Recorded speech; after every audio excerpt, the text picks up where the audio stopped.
पढ़ा बेटा इसके हमारे उम्र के ध्यान ना दे तहां सब लेकिन कोरी भागत हेलो भाई सही तोहार मिजाज बदला बा सही हो बिरहा की शैली वाला सर दे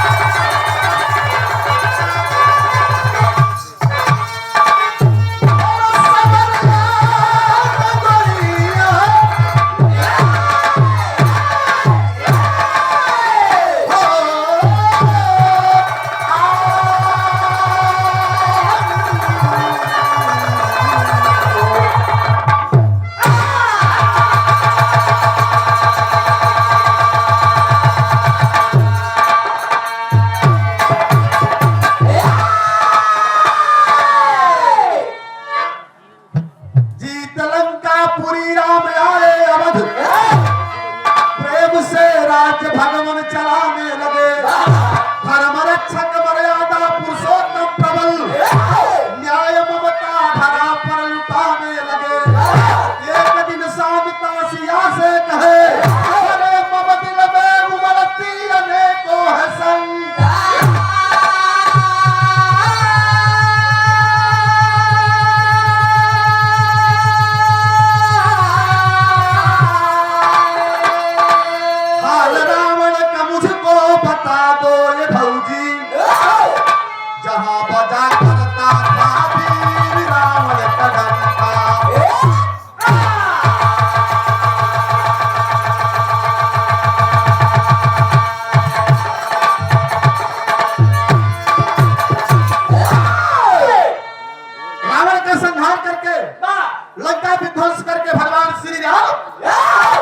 अयोध्या में वापस आए। कुछ दिन बीतल, एक दिन भगवान राम के बहन इतने में तो गिने कक्का खड़ा हुई गए कहीं चार भाई रहने राम की बहन कहां से आ गई जहां पहुंचे रवि वहां पहुंचे करे बैठा कार में सोया बस कौवा धरा था बैठा शांता जी का नाम रहा सीता जी के पास गए तनी मनी श्रृंगार कई के पहले से लागू बा आज के 20 साल 25 साल पहले दादी माई हरे कहे बेटवा जौने लड़की के बियाह ना होते ही गोड़े में रंगना नहीं लगाओ ये कहा नीचे अब तो ऊपर लाल के टहरा तो ही आज की जवान जनरेशन बा डाई यूरिया पोटास के देन हो हां का करबा बताए ना कि हर कल माने ना लेकिन परकल ना माने फायदा पे कितना लोग कायदा बिगाड़त है भान हल कैसे होता आए कवनी नगरिया बाजे बिरही रे बांसुरिया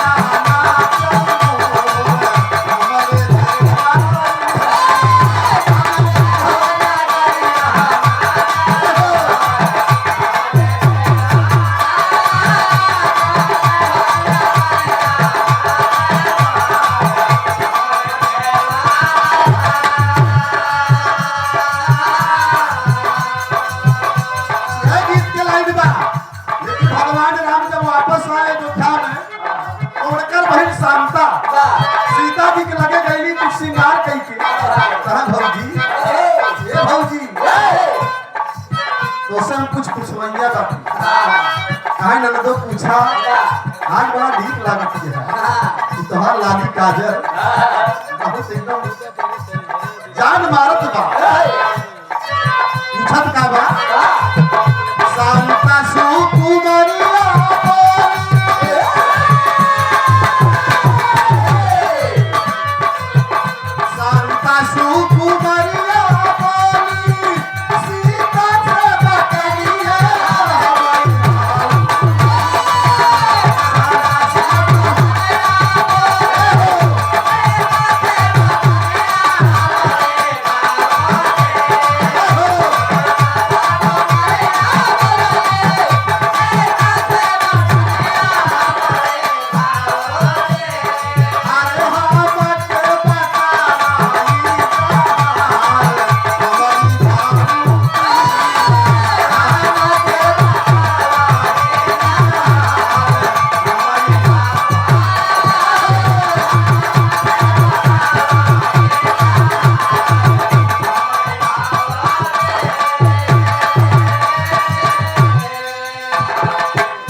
श्रृंगार करके पहुंचल सीता जी कहे बोला का कहा मन कहा कहा कि चली तनी यार भौजी से कुछ मजाक हो जाए मैंने कहा भौजाई के मजाक दुनिया जाना था देवन और भौजाई के ना कहा पूरा रामचरितमानस में लक्ष्मण एक तो नाई सीता के भौजी नाई के लेकिन आज के देवर कहीं आधे खड़कार है बतावा बिया होई के कर शादी के पहले 4 चक्कर लगा दिए भौजी से मिले दो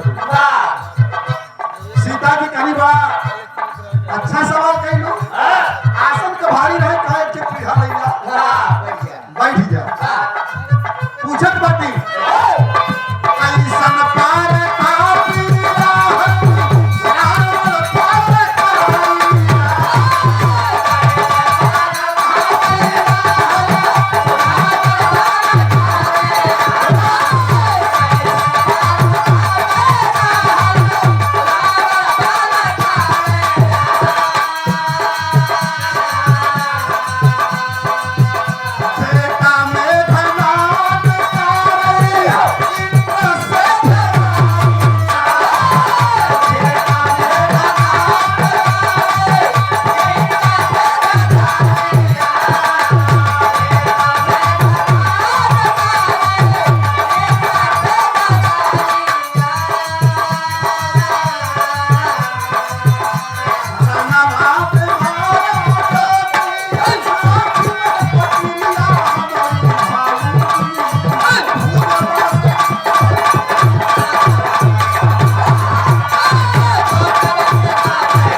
जौने से कि यही ठंडी में थोड़ा सा करवाहट आ जाएगी चाहिए ऊर्जा न रही देखा कहा साठा तब पाठा अबे 3 महीने बाकी हाफ सेंचुरी में कहा 3 महीने 7 दिसंबर की हो आज 10 नवंबर 7 दिसंबर के 50 अरे बहादुर ए भैया जिंदगी ले मंगे हां काल का सुने वाले भैया बाबू सीता का ननद राम के बहिन जौने के नाम बसंता हमारे से प्रसंग रहा बड़ा सुंदर लंका से वापस भगवान अयोध्या आए इनका लड़ाई रहा लंका में यहाँ जब अयोध्या में आइले तब शांता कही कि भौजी इतना दिना तू लंका में रहो तनी रावणवा की कुछ विशेषता बतावा अरे वो कितना बलशाली रहा जौने के बेटवा मेघनाथ हमारे लक्ष्मण जैसे वीर भाई की शक्ति बार बार धन्यवाद सीता जी मुस्कियानी कहीं बार ले तो इधर जाने चाहती है खाना ले सुना बैठा एक पीढ़ा और दे दी तो तनिक से ऊंचे हो गई अब सीता जी रावण की विशेषता बतावत यहाँ अपने नंद शांता सरनिया वाले कटेरावा भैया स्वर्गीय गुरु रामदेव जवानी की हालत कौने कि सरनिया वाले कटेरावा अरे बताई दे लाहुरा की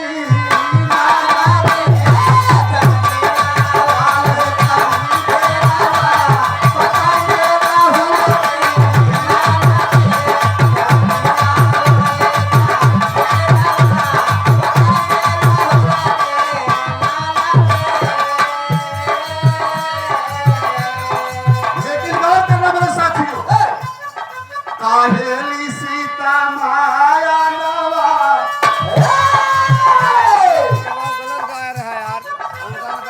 ये भैया साउंड वाले कहाँ मैं बोल ही नहीं रहा कोरस वाले का ढोलक वाले का हेलो हेलो अरे काहेली सीता माया नवा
शांता के रावण की विशेषता बताने लगे कि रावण इतना बलशाली था, इतना बड़ा विद्वान था, 64 चौकड़ी राज करने वाला प्रतापी रावण अगर एक बार गर्भ देता था तो कितनी औरतों का गर्भ पतन हो जाता था।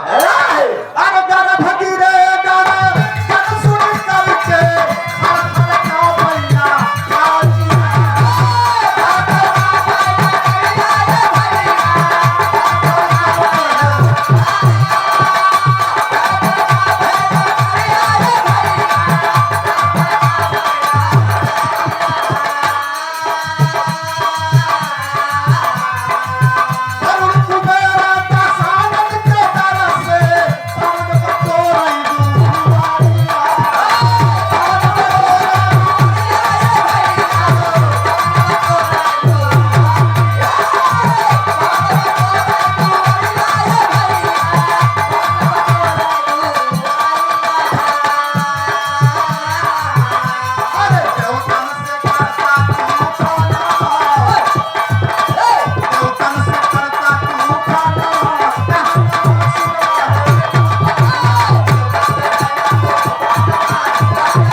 स्वर्गीय बाबूलाल यादव बिरहा जगत के बड़े सुंदर राइटर कलाकार रहे।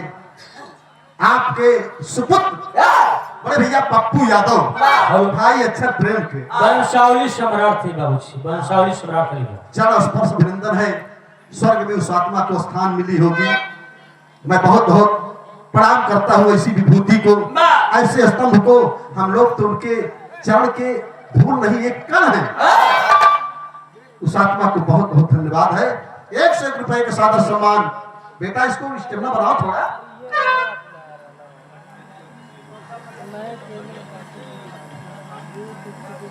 श्रीमान अजय प्रताप यादव एपी यादव प्रधान पद के प्रत्याशी है आप। आपकी तरफ से सादर 151 रुपए का सम्मान। पूरी टीम को बहुत बहुत नमस्ते प्रणाम है। आप सब भाइयों को अभिनंदन है, वंदन है। श्रीमान मुलायम सिंह यादव बारे मुलायम सिंह यादव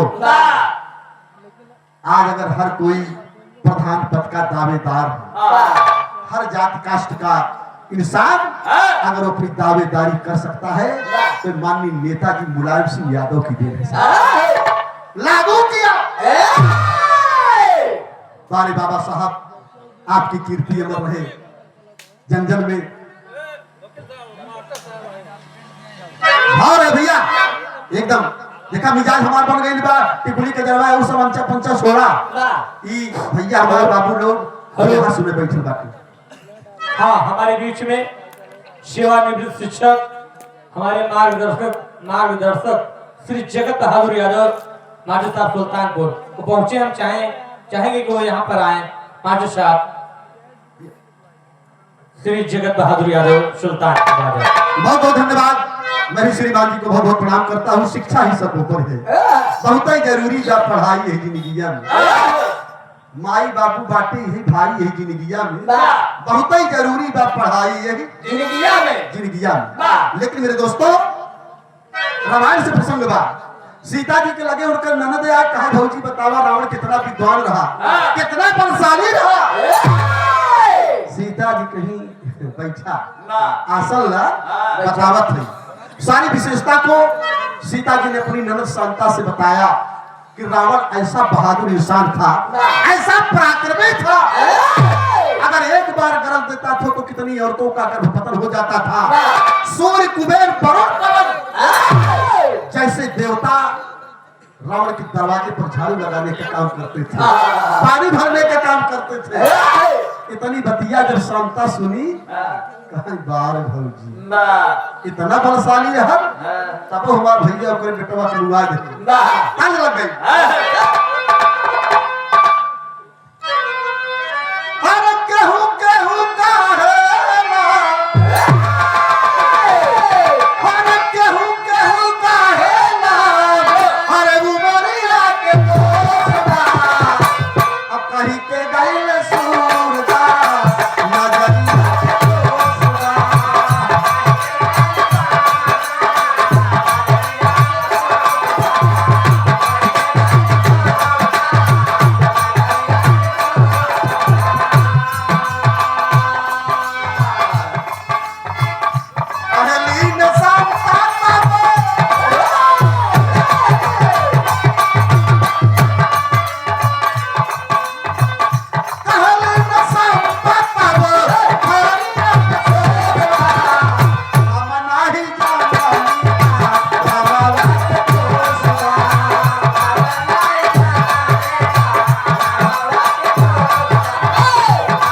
हेलो सुल्तान आप श्रीमान मनोज यादव प्रधान सुल्तानपुर की धरती से सुल्तानपुर ग्राम ये भी देख हमारा जिला भी है ना सुल्तान सादर 200 रुपए का सम्मान प्रधान जी को बहुत बहुत अभिनंदन है बंदन है कोट कोट प्रणाम है आपको 200 कमेटी को 500 बहुत बहुत धन्यवाद कोई भेदभाव नहीं प्रधान जी के द्वारा 200 आपको 500 कमेटी को बहुत बहुत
सुने वाले भैया बाबू शांता कहलस अपनी भौजाई सीता से ये भौजी जितना तू बखान करत हो हमके कुछ समझ में ना आवा नहीं आवत हो हमहू अगर देखे होती लंका के लड़ाई क्या बतौती पतिया बतौती हम कहने कितना जोश बा ये बाबू ये बतिया सीता जी की बड़ी नागवार लगा हम तो सही सही बात इनसे बतौली लेकिन ये माने के तैयार नहीं बाकी कहे बता कहे भौजी समय भी काफी हो गई कहे नहीं ना मनबू कहे नहीं ना मानब तब एक लाइन तर्ज लग गई हमारे भोजपुरी में माता बहन गावेली का गावेली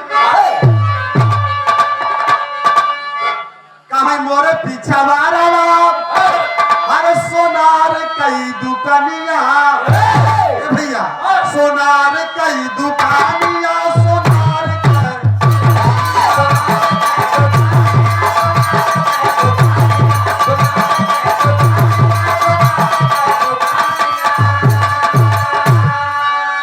हरे नथिया चढ़ावे ला पितरिया के हरे नथिया चढ़ावे ला पितरिया के बड़ी नीक लागे गीत अरे बड़ी नीक लागे गीत आओ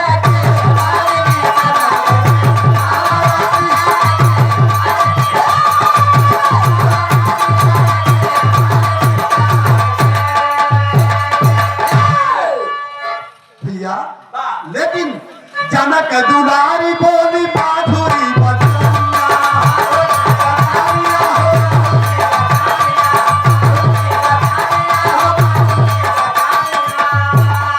कहीं भीड़ धरा तू अपने मनवा में पर भीड़ धरा तू अपने मनवा में और रावण तोहके देखैबे ए ननदो हर रावण तोहके देखैबे हम सब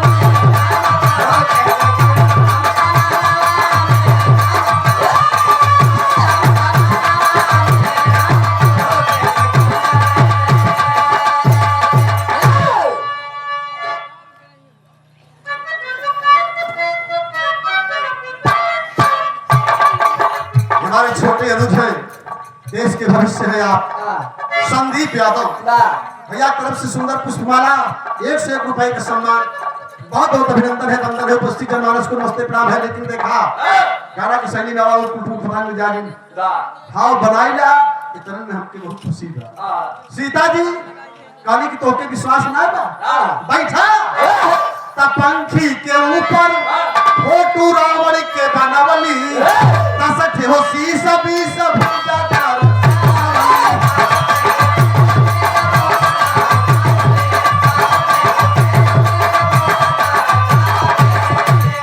भर के तू देखी ना नयन हमें अरे भर के तू देखी ना नयन हमें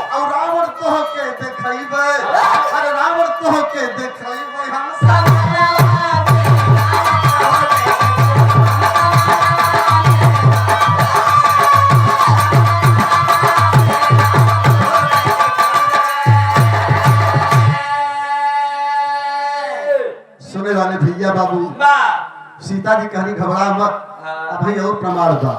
बैठा एक पीढ़ा और क्या 3 पीढ़ा के ऊपर चढ़ाई दी। सीता के ननद शांता आसन मार के बैठ गए।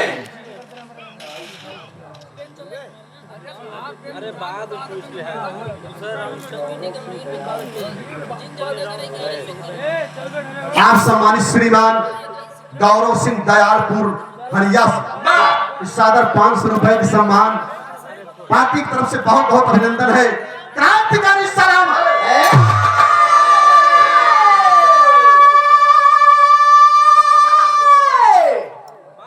मान लेने की इच्छा पूर्ण हो भैया।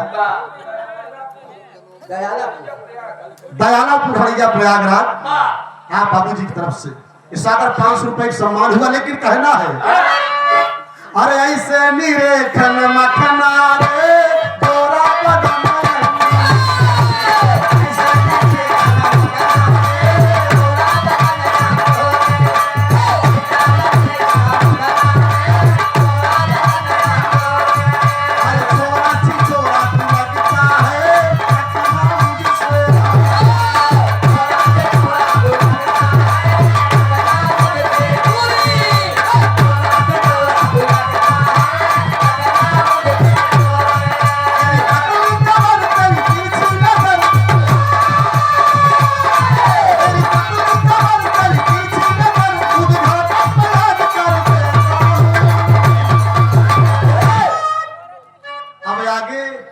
केकर बेटा हो का करत बा का नहीं करत बा। मोर भैया उम्र के हिसाब से उनका माफ किया। हम ही कुल कहीं न पा वकील साहब हमारे बस के लाइन अगर आप सबके मन मिजाज हो तो हमारा सवेरे जाके जिसको कहा हो हां मोर भैया। लेकिन सीता जी जब रावण के फोटो पंखी के ऊपर बना के दिखाई दी तब सीता के ननद शांता की शंका हुई।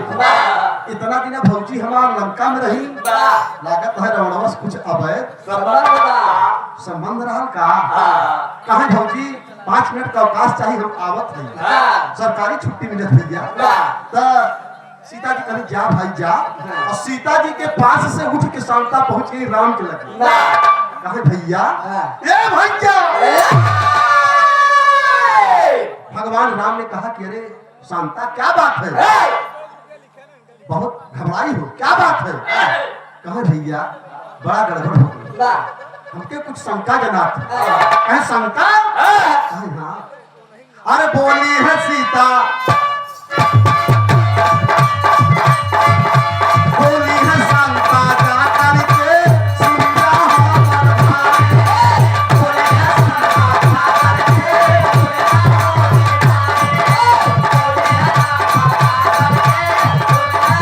अरे फोटो बनावेली घरवा में